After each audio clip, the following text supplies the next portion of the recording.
The Song of the Prophets. What are the prophets saying to us today? Are we listening? Are we taking heed? The Old Testament voices crying out for the earth. How long? The prophet Micah, who sees that what God requires is justice and kindness in our human interactions and humility in our relationship with God. And what about the young person striking, taking a stand? Because it's urgent, it's now. One prophet we haven't heard yet this morning is Greta Thunberg. In her words and actions, she speaks powerfully to the world. Don't listen to me, she says. Listen to the science. Isn't that a prophet's way of speaking? Pointing beyond themselves to the truths of a situation, interpreting the present and pointing the way to the future. She's passionate about it and not afraid to speak up at the highest level. She'd be the first to admit that not everyone is a Greta Thunberg. Her single-minded crusade is not for all of us. But if we do listen to the science, the evidence of global warming and its effects, catastrophic events of 2020, heat waves, forest fires, tropical storms, and listen also to Christian Aid, who are calling us to be aware, to pray, to act. They say, this climate crisis hurts us all, but people living in poverty fight the worst of it every day. What can we do? How can we do justly, love mercy, and walk humbly with our God? In my research for today, I came across a Christian climate activist called Melanie Nazareth. She's a lawyer, aged 58, living in London with her family, a Sunday school teacher in her local church. She listened to the scientists and has become an activist in the group Christian Climate Action and as part of Extinction Rebellion. She speaks very eloquently. Well, she is a lawyer. But she speaks from her own life experience, having lived in Uganda, the Solomon Islands and China, places where this issue is having a marked impact. She made me think about my own response and about how important it is, in her own words, to actively try to protect and fairly share the bounty of the earth for the future. One aspect of her own non-violent action has been organising 24-hour prayer vigils in Parliament Square, helping to keep climate change on the agenda of government, and showing that justice for the world and all its people is a matter for people of faith and trust in God. My research for today has certainly made me take stock. I've been struck afresh by the urgency of the climate crisis, the small window of opportunity the world has to reduce greenhouse gas emissions, to reduce the rise in global temperature by 2030. It's urgent. We must act now. But what struck me even more is the injustice. UNICEF says this: children are the least responsible for climate change, yet they will bear the greatest burden of its impact. And it goes on to explain why that might be. As extreme weather events such as cyclones and heat waves increase in frequency and ferocity, they threaten children's lives and destroy infrastructure critical to their well-being. Floods compromise water and sanitation facilities, leading to diseases such as cholera, to which children are particularly vulnerable. Children are the most vulnerable to diseases that will become more widespread as a result of climate change, such as malaria and dengue fever. Close to 90% of the burden of disease attributable to climate change is borne by children under the age of 5. It goes on to talk about air pollution and how every year over 500,000 children under the age of 5 die from air pollution related causes.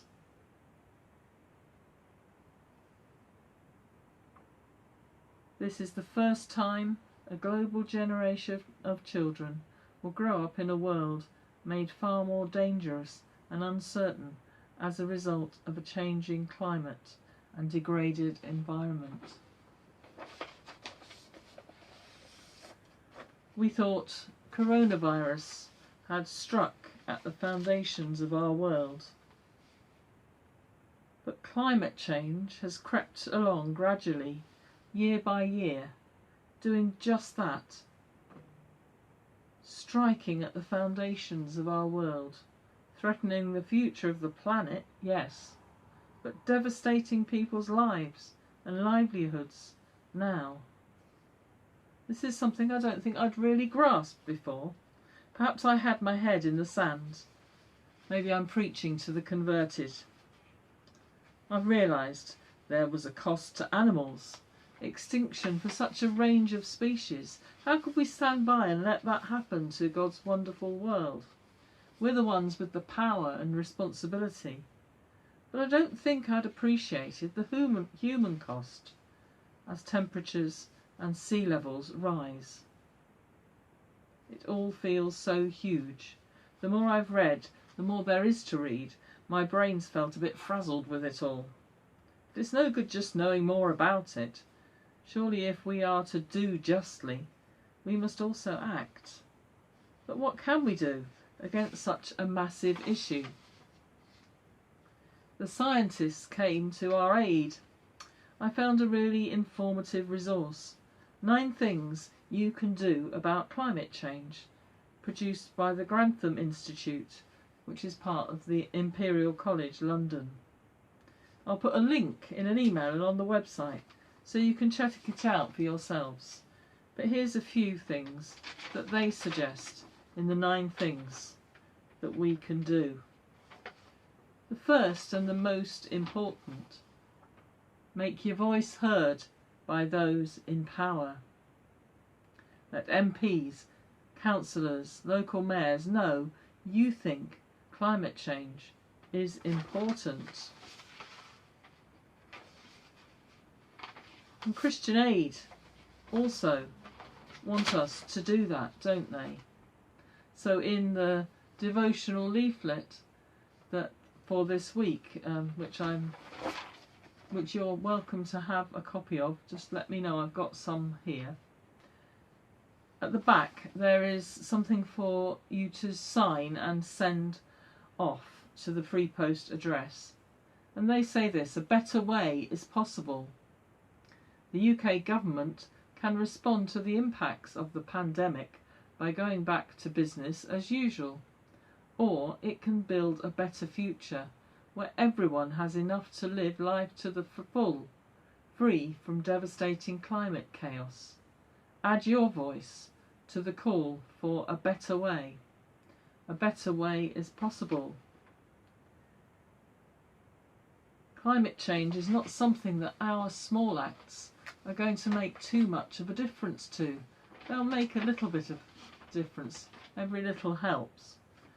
But only governments and world leaders working together can do something to make a huge difference. Only governments and world leaders can decide to drop the debt for the poorest countries so they can better confront the climate crisis. Only governments can decide to invest in clean energy. It's up to governments to work together to make a big difference. And we need to tell them that it matters to us. because they do listen if enough people stand up and are counted. Make your voice heard by those in power is the first of the things that we're told might help. The second is this: eat less meat and dairy. Those cows have a lot to answer for. This is something we've actually been trying to do. When we went to Iona years ago now, they used to have meat-free Mondays. On Mondays we often eaten up what's left over from the roast the day before, so we have meat-free Thursdays. We've been doing that for quite a while now, and I was only saying to Pete today we must do it on another day because that's not enough. So that's something you could think of doing. Eat less meat and dairy. Plant-based diet is helpful to our planet. The third thing is cut back on flying. I think we've done a fair bit of that this year, haven't we? Everybody has cut back on flying. But the fourth thing, leave the car at home. For some people that's practical and doable. For others, maybe not. But maybe you could consider shifting to an electric or a hybrid car. Then some of these are more familiar as you come down. Reduce energy use.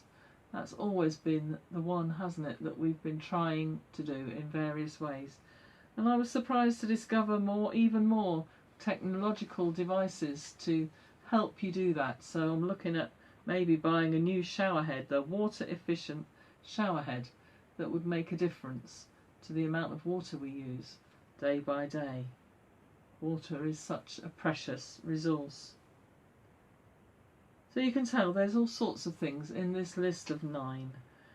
Number 8 is cut consumption and waste, and it reminds me of a slogan from ages ago: reduce, reuse, recycle.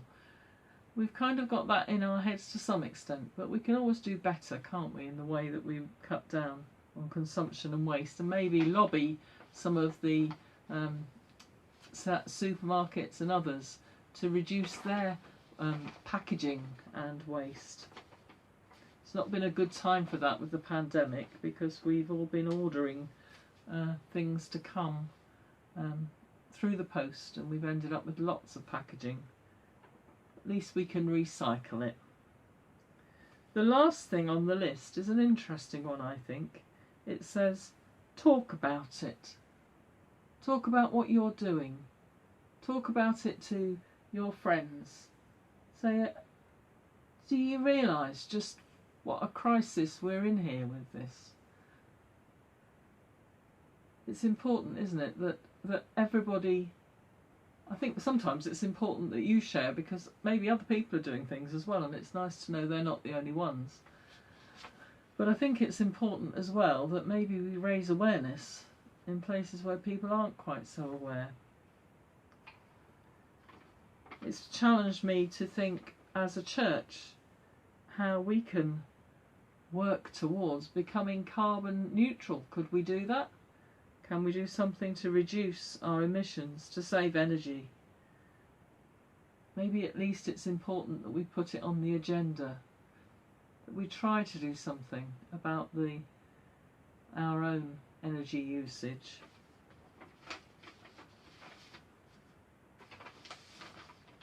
Lots of ideas there for ways that we can take small steps and encourage others to take larger steps. Climate change is a huge issue in our world, affecting thousands of people's lives, affecting the earth and its future.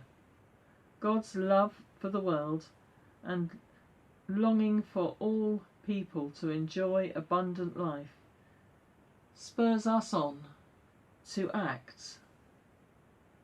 Let's play our part in whatever way we can. It's urgent. The time is now.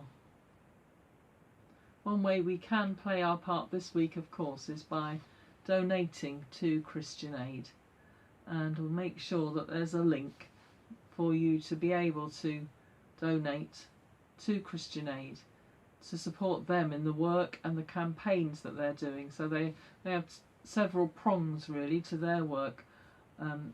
One of them is to be campaigning, and the other is to be working in countries where climate change is having a particular effect on the people there.